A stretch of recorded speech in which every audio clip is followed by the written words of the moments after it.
So we're starting our new logic unit. And one of the most basic building blocks, one of the most basic components when we talk about logic is talking about what an argument is, right? So what is an argument? We have a few different concepts of what an argument is, how we define this term. One of those ways is two people arguing with each other. They're having an argument. What they're doing is an argument. That's not what we mean precisely when we talk about arguments and logic. So what we mean when we talk about arguments and logic is a set of claims, one of which is supposed to be supported by the others. To put it in a different way, it's a set of claims, some of which are supposed to be reasons for another one. And that last thing is called the conclusion. That's what is being reasoned towards or being supported by the other claims. And those claims that do the supporting are supposed to be called premises, right? That's what they're called when we do logic, when we're talking about arguments in this sense of what an argument is. So to put it in still a different way, what we do when we make an argument is we give evidence for a claim, which we call a conclusion, and the evidence we're calling premises.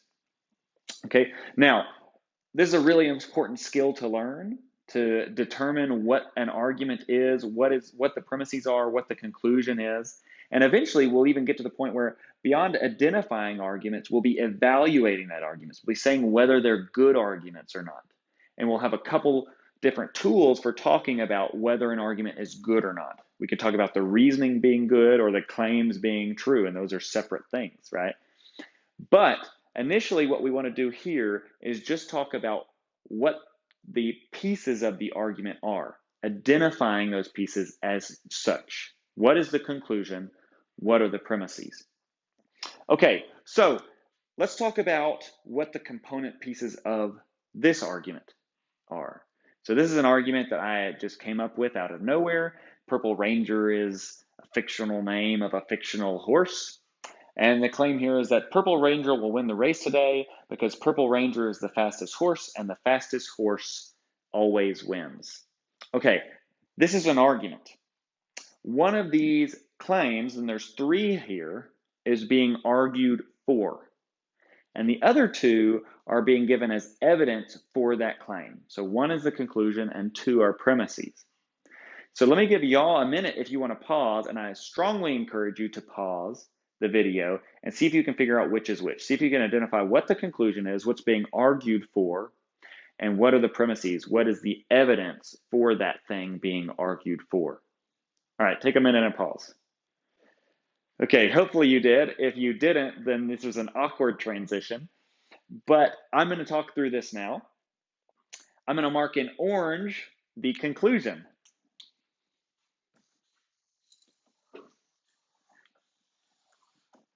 The conclusion, kind of counterintuitively, comes at the start of the excerpt. And I did that on purpose because you might think the conclusion is always supposed to come at the end. And I want to strongly counteract that sort of intuition or instinct that you might have.